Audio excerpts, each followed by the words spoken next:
Well, good evening, everybody, and welcome to Cancer Support Communities Cooking for Wellness. Tonight in the kitchen, we have Chef Jason Johnson, and our dietitian is Michelle Mills. And this is our very last Chef's Challenge.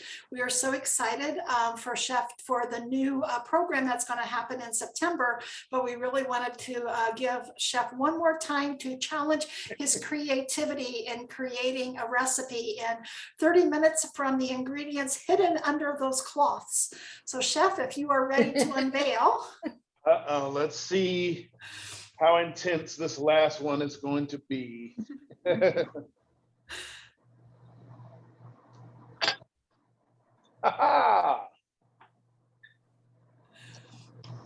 Right, exciting. So we have green lentils. And the lentils were recommended by Maxine Lewis. Great. Cauliflower. And that was recommended by Irene Aguilar. Collards. Collards were actually a substitute for the Swiss chard. I couldn't find Swiss chard today in the grocery store. So the Swiss chard was recommended by Cheryl Goyer, but we substituted. And edible flowers. And those are recommended by Ann Nybert. And why flowers? Yeah, we're excited about the edible flowers because I've never seen anybody make anything with them other than having them served in a salad at a restaurant. Mm-hmm. Well, I use these quite often for presentation. Mm-hmm. So. All right, here, let's see. So Michelle, as a chef is getting his creativity juices flowing, what can you tell us about the ingredients tonight? So we have a good assortment. So I did kind of start my research on the edible flowers because that was probably the most unique ingredients for this evening. And really they're looking into what benefits of consuming these types of flowers will be. There are still kind of like trace amounts of like vitamin A or C or E, but they're more looking at the phytonutrients. So again, that extra antioxidant level of what different flowers could potentially provide for us. And they're also trying to see like how they can work them into kind of like a daily commodity type of thing, because it's mostly used for presentation and to add color to a dish versus being consumed. It's not something that we do on a routine basis. So they're trying to even kind of enhance utilizing flowers more often as well. But there's a lot more research, I think, to go into the beneficial nutrients piece of things. But we are eating the whole piece. So kind of think of it in that context, that the more of the plant that we're consuming, the more nutrient dense part we're adding to our daily diet routine. And any background as to why you selected edible flowers? Well, knowing that this is the final Chef's Challenge, Mm-hmm. I wanted to come up with something that I thought was unusual, and also something that I don't know anything about. Yeah. No, I think that was a great wonder pick. if I wonder if they are ever actually used in a recipe or if they are only used for garnish. Mm-hmm. So I don't know. And I also wonder which ones would be safe to eat and which ones you would hesitate to consume. Mm-hmm. Yeah, and I think that's the bigger piece, that they're looking into any, adverse reactions, because like not everything is technically edible, even if it doesn't have a bad reaction when it is consumed. So we'll kind of see what he does differently. Most of the stuff that I came up with was more for like adding to like for garnish and color and whatnot. So I didn't see anything that was cookable. I was going to say, for the most part, that's really all you can get out. Like I've never used or seen them in a recipe. They are more for aesthetics and garnish to make everything on the plate edible. Mm-hmm. Well, I had a conversation with my husband just before we started here this evening, and I told him I had suggested edible flowers and that my understanding, which could be wrong, is that everything on your plate in a restaurant is supposed to be edible. And he responded with, well, what about a skewer? So there goes that idea. There goes that idea. He got very technical with that response, didn't he? Can be if you use a sprig of rosemary as the skewer. There you go. You have something to come back at him with. Thank you. I need that ammunition. Yeah, I would just think like with the flour itself, just because it's kind of on the delicate side, I could see where it'd be more used for garnish. The only thing that I could think of that was not just for garnish would be like making dandelion wine, right? So that would be the only other way that I've had flour be utilized. Yeah. So Chef, what you got going on in your pots? He's got his lentils in there. He's concentrating over there. Got my lentils on the pot here. We'll get those cooked up a little bit. Good thing about green lentils, they don't take that long. Yeah, Darlene had posed the question. She made sure that I knew that they were green lentils versus other, because there's a lot of varieties that we can get. Because she just want to make sure if I knew the nutrient background, but really like across the board, green, black, even the red or orange lentils, the nutrition profile isn't significantly different. They're still a great source of protein, as well as either a good source up to an excellent source of fiber. So they per half cup uncooked, which would definitely typically grow up to a full cup cooked, is still going to provide anywhere from 22 to 25 grams of protein, and then 10 grams of fiber or more. So it's going to meet the fiber intake for men and women, at least 28 grams of fiber a day. So we're almost halfway there with just that cup of lentils that's been cooked. I will say it's like the cooking time that I saw the biggest difference. And if we look at like red lentils, and what I've noticed, they're great for soups because they basically kind of dissolve during the cooking. Dissolve down, yep. You make a lot of dal with them, the Indian dish dal. You make a lot of dal because they do end up turning into almost like mush. Those are a little bit more sturdier or have a little bit more texture to them. Yeah, I have a recipe that does red lentils with sweet potatoes, and you make and coconut milk, and you make a curry with it. And so it's a nice curry soup. But yeah, it's basically puree once it's done being prepared. In addition to the protein and the fiber, are there any like good vitamins or other nutrients in the lentil? Yeah, so you're still going to get some vitamin C, vitamin E. All of our B vitamins are going to be in that because they are a carbohydrate-based food. So our B vitamins naturally are going to be occurring with that. And within that, one of the B vitamins that we mostly focus in on for women's health would be your folate. So it's a great source of folate as well. Yeah, but this is a great vegetarian dish. So, a couple weeks ago where we had more of a vegan style, this kind of meets the vegan profile, but this is going to be a little bit higher in protein compared to our last recipe. So you'll definitely see people that follow a vegan vegetarian lifestyle, they use lentils often because they're so protein dense compared to beans. For example, beans have 8 grams of protein for a half of a cup. So you definitely get a lot more protein out of the lentils. And they're really versatile. So I've used them as a meat substitution, like making sloppy joe. So that's where I get like the black lentils and make a sloppy joe. Or if I don't have enough meat, I might add in some lentils for like tacos. That's the way I can get my husband to eat a high fiber food. I'm sure he knows it's there, but just goes with the flow. It's one of those disguising in with the other ingredients, they'll never know it's there. Yep, exactly. Well, that's interesting. I made lentil soup yesterday. Oh, did you? Yeah, with green lentils. Oh, nice. Yeah. Yeah, I fell in love with them in culinary school, and we made this lentil soup with, I can't remember if it was andouille sausage, and it was like a stew, and it was really, really good. And from there, Mhm. I love lentils from there. Mhm.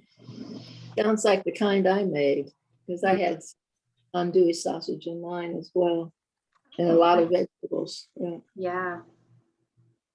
And it's a great base because they just take on the flavor of what you add to it. Really good.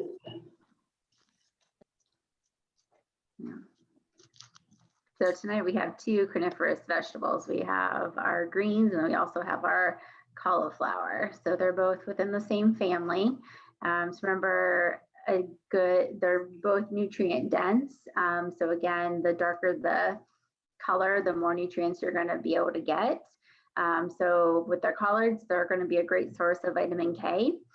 So that does go back again that because they have about 8 times the amount of vitamin K that we need, anybody on any type of blood thinner, we would watch the volume and the amount that they eat throughout the week, just to make sure that they don't have a big jump in that, because that vitamin K is going to be a part of our clotting factor. So we have to kind of watch with the amount of that.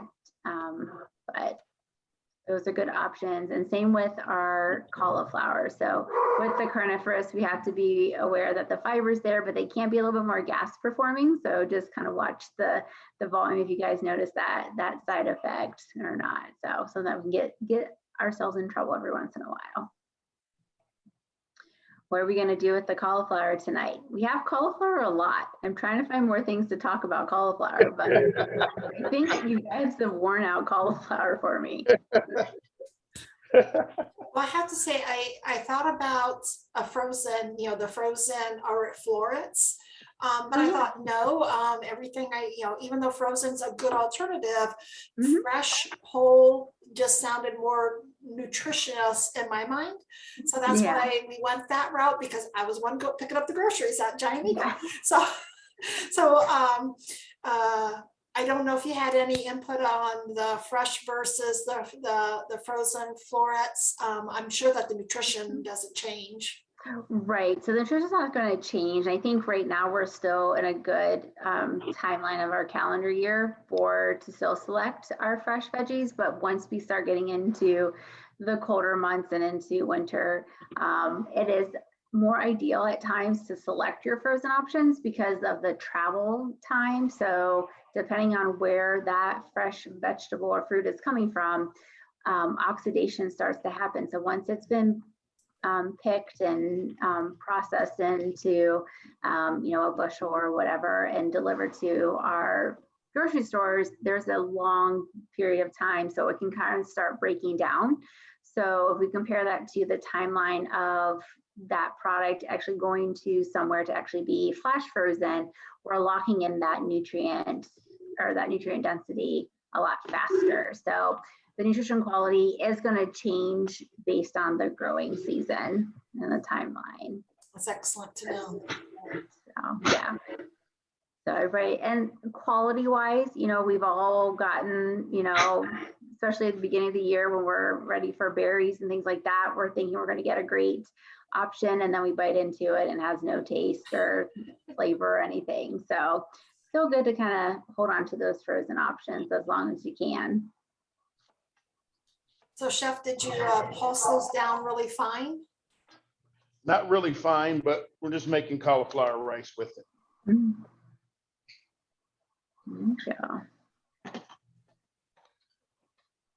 So do we have a theme for our ingredients? Are you leaning towards one cuisine over the other yet? Not even, no cuisine. I'm making a play on cabbage rolls. Ooh. We're gonna take our collards there. We're gonna do a quick blanch on those. Okay. And we're gonna stuff it with the cauliflower rice and lentils. Oh, I love where you're going with this. See what other kind of good stuff we have. Mhm. Great way to clean out the fridge, right? Yes. Oh, there's some zucchini and some pepper. There And you don't go. forget the fresh herbs that are still back on the Oh. porch from the back stoop from our friends Oh, at Helping right. Hands in the garden.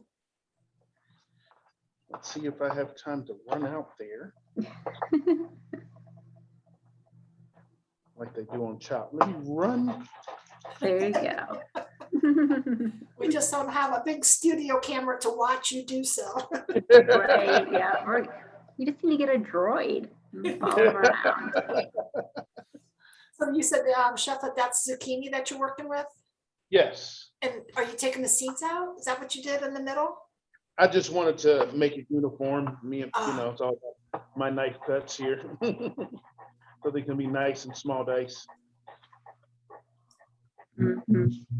Yeah, if everybody's experiencing from their garden like my friends are, you should have a bumper crop of zucchini this year. Everybody's bringing zucchini everywhere I go. It's like, here, take some. I'm like, I already Mhm. have some, thank you. Yeah, it's the time for zucchini bread, right? Mhm. Yep. And put it in the freezer and save it and hand it out for the holiday. Yeah, exactly. You can make pumpkin zucchini bread or sweet potato Oh, yeah.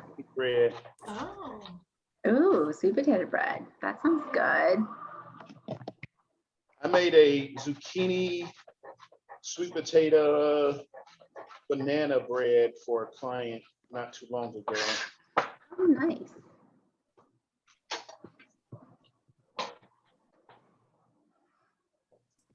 All right, we got some veggies.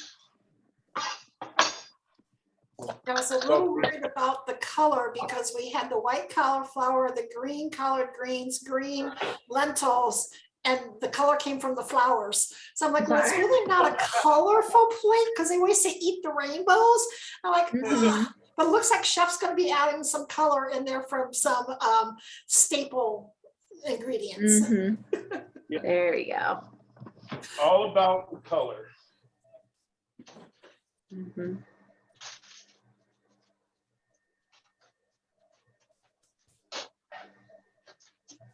Yeah, so the collards are still going to have vitamin C, vitamin E, so those that antioxidant property, and it does going to have some.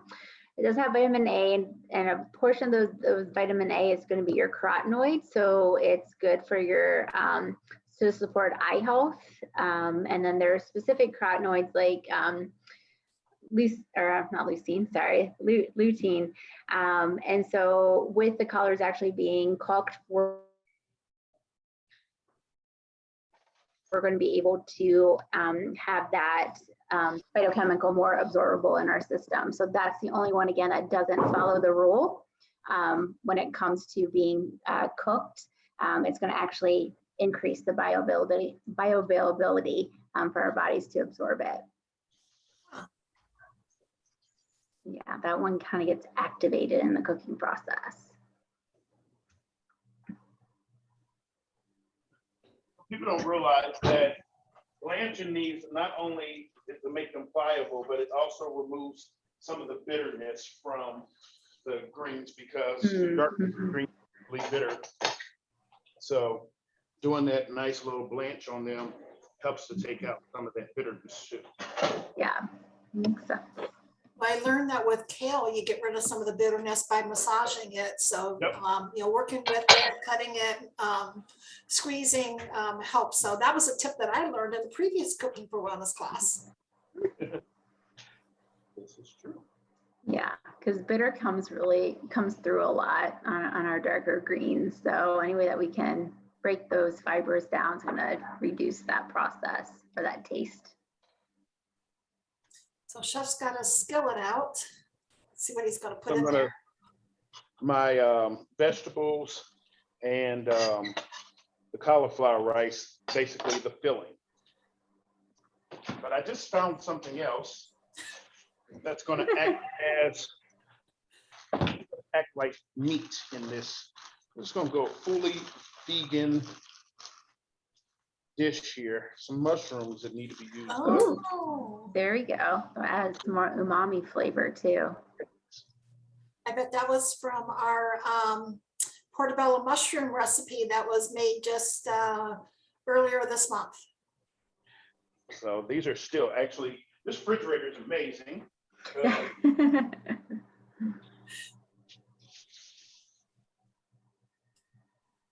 These are still perfectly fine. I'm gonna chop those up and it's gonna be like a meaty texture. So, Mhm.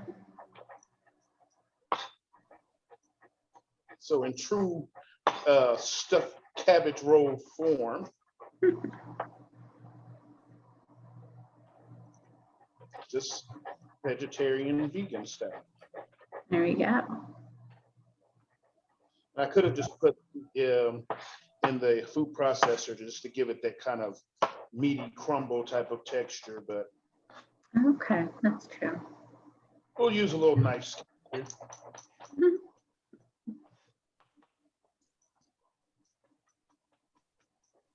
Everything's kind of form in texture and size.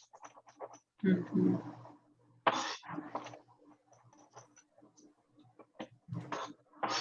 Now, Jason, do you still do the same ratio when you do lentils, kind of a 1-to-2 ratio with your liquid?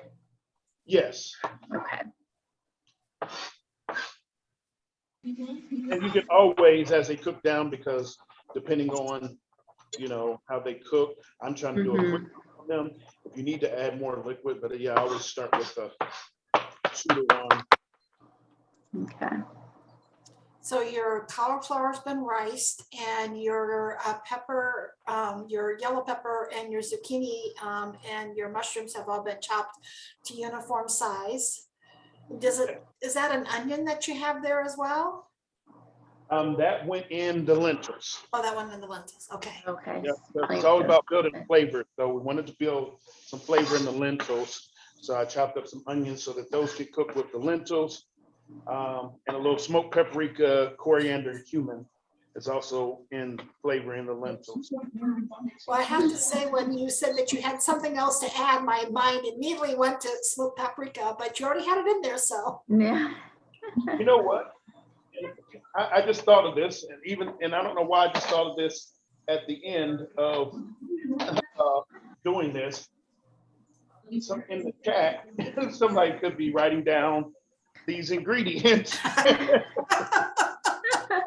You're gonna add a lot. You're gonna remember all of them.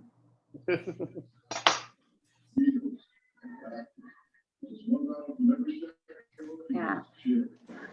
So this is going to be a really filling and satisfying dish because of all the vegetables, adding in some more texture and flavor. Again, add that umami taste as well. So that's that extra satisfaction that we respond to.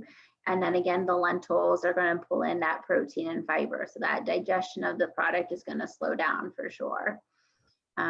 And again, if you think about the texture itself, you know, sitting down and actually eating this, it's going to take you a little bit of time to eat too. So definitely can pull in some more mindful eating techniques with this dish as well.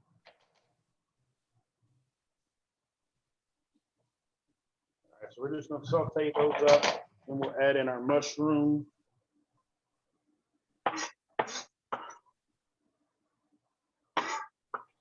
Smells good. I'm not gonna add a lot of seasoning to this because once we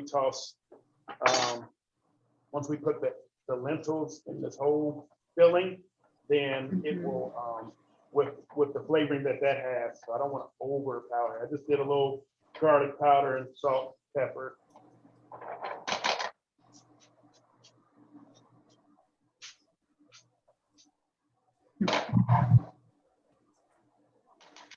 On our lentils.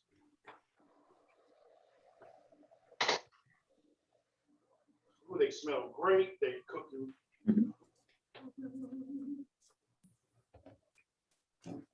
Yep, they're done.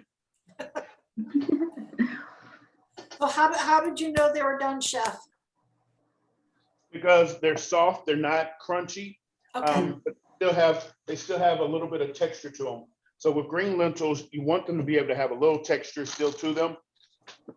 You don't want them to cook until they're like mush. Yeah, it was by pure happenstance that I picked the green up instead of the red because I had both. And I'm looking at the labels and it's, you know, one had 0 fat, one had 1 gram, one had 120 calories, one had 130. And I was like, you know, I've seen a lot of things with red lentils. Let's pick green this time. So it was by happenstance that I got this sturdier kind. Good job. Now I know what I'm shopping.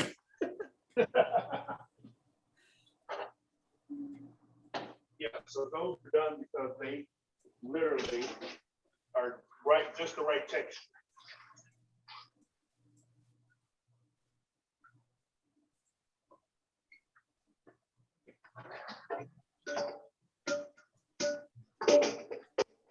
And how long did you blanch the collard greens for? Was it just like a minute or two?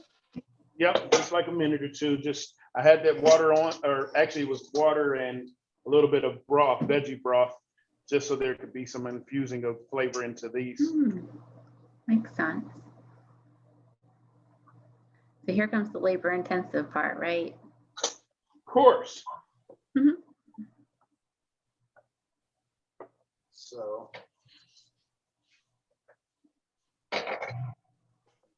cauliflower. So that it doesn't look And you like notice I didn't, what's the word? I didn't, quote unquote, cook off the cauliflower. Like this would be the cook because it's processed so small.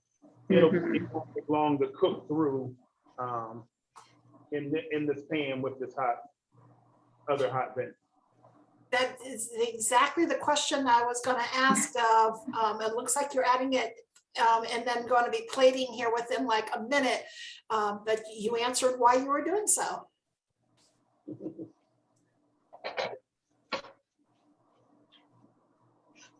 Yeah, I do that. It'd be all over the floor. Same. Darlene, you froze. Oh, now Ann just And froze. I couldn't understand what you were saying. And froze too.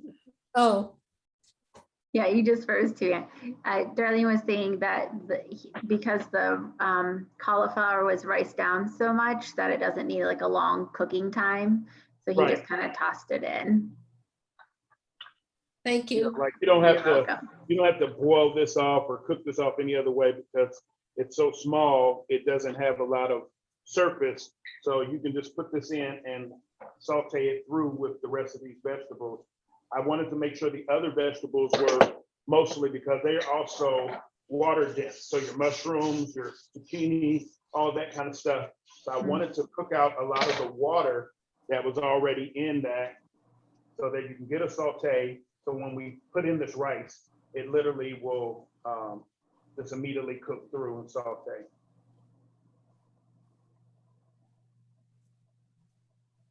Yeah, so this recipe is going to make a lot.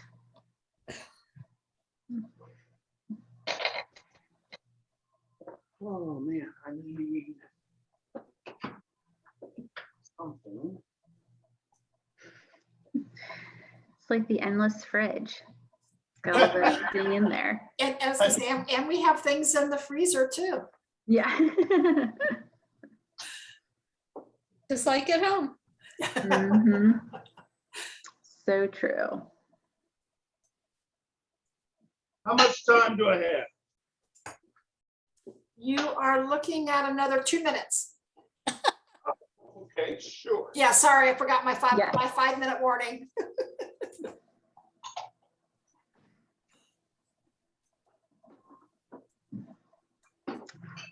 Now, Jason, what do you think about freezing this after it's been made? What do you think? Yay or nay? I would say yes. Okay.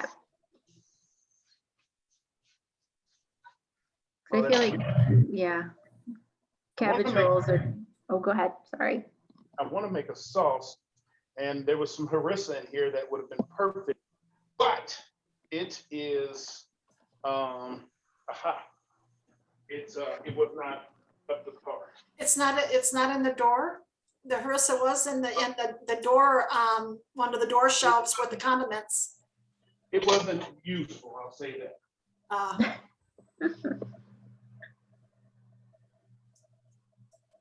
I thought we had some sriracha in there as well if you needed the heat. Yep, Okay. that's unuseful. There, I think that's what he has. Found that one easy enough.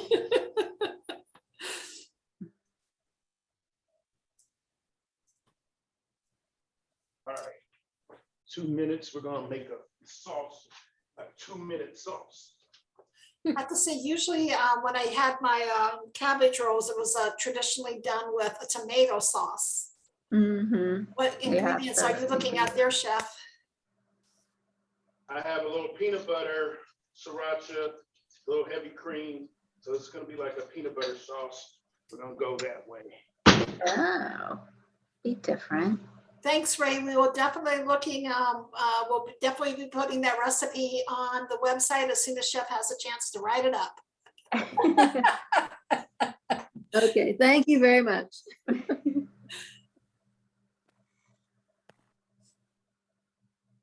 I want to start keeping a pad of paper so we know what all the ingredients are. So he keeps diving into that fridge. Well, I said somebody can write me down in the chat Yeah. to help my poor memory.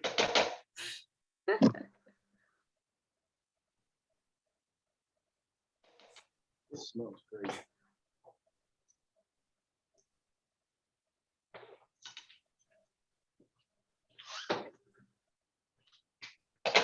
One minute to plate. 1 minute, 1 minute. Ooh. Most people freak out under stress. Chef sings. Right. 1 minute. Yeah, let's Always do do this. a rustic approach, right? Yeah. There's our color, and Now, will they wilt if you heat them? yeah, they're gonna wilt, but they're edible. So All good. Does the color fade if you heat them? I don't know. I've actually never heated them. We'll find out.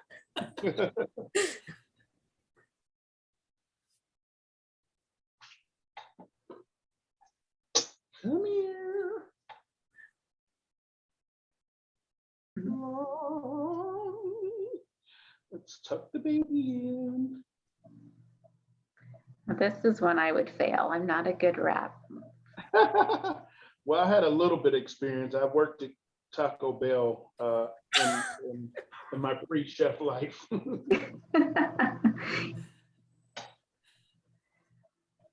You know, it's good to tuck and roll. Yep, tuck and roll. Sounds like fire safety. Yeah, exactly. Looks like he's making a huge grape leaf. What is those Mhm. stuffed grape leaves? Yeah, Yeah, it does. Yeah.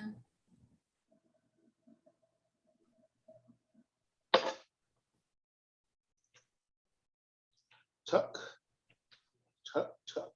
Now, I have to say, the only time I've ever had collard greens has been cooked, usually with a little bit of meat and hot sauce, because it can't have collard greens without my hot sauce. Can you eat them raw, like you would, just add them to a salad like you would kale, or are they better cooked because of their activating that thing that you mentioned earlier?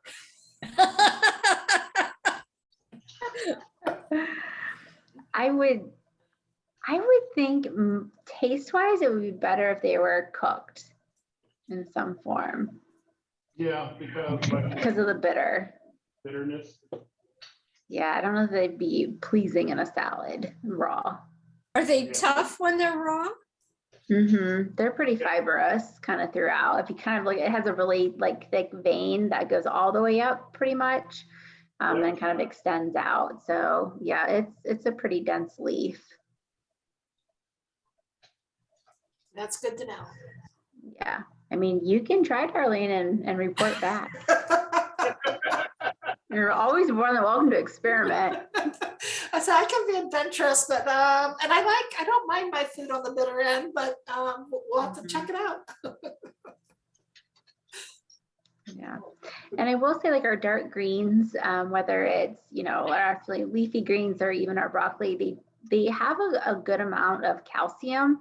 The thing with the absorption process with the calcium that's found in our greens is that they do contain what we call oxalate. So that kind of hinders our body from absorbing all the calcium that we are going to be able to potentially actually get from our dark greens. So it's one of those things that you're still going to get a good amount, but it's not as absorbable. So it makes it a little bit tougher volume wise. You have to eat a fair amount.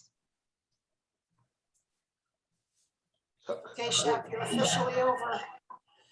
No. Just because this is the last chef's challenge doesn't mean you get to break the rules. You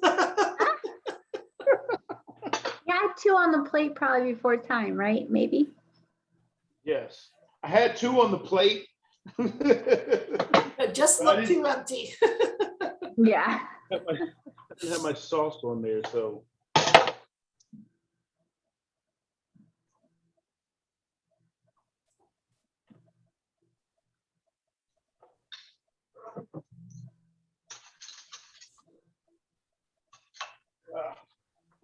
So I have a feeling I'm going to be looking for lentil recipes, maybe like a breakfast bar kind of, lentil bake that I could have for breakfast, because of with that amount of protein and fiber, it sounds like something you want to incorporate into your diet. Yeah, definitely. Okay, Chef. Oh, can't wait to see them closer to the camera. Man, I wish I was in person. It looks so good. And there's some more flowers. And pretty. And pretty, yes. Yeah, that dark green just.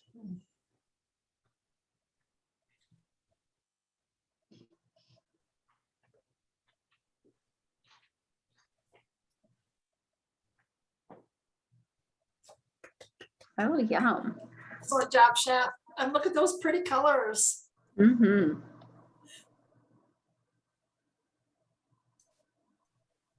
Great job. Now Darlene's got to be the taste tester. I will definitely do so. Before I end the recording, I wanted to let everybody know that this being the last Chef's Challenge, challenging chef's creativity, the upcoming September 4th Thursday will be September the 23rd, and we are doing recipe renovation. So we're taking some of our comfort foods that we grew up with and looking at a healthier way of still being able to have our comfort food. So chef and a guest chef will be in the kitchen on September the 23rd. They will be making fried chicken, and Michelle is going to be coming up with a scorecard, and we'll be rating the recipe on a variety of things, healthy version wise. And so please join us for the 23rd for our inaugural recipe renovation. Yay. And thank you so much for your information and your talent tonight, Michelle. And thank you, Chef Jason, for hitting another challenge out of the ballpark. Absolutely. Thank you guys for the suggestions, and it's been fun each month that we've done these, so we appreciate it.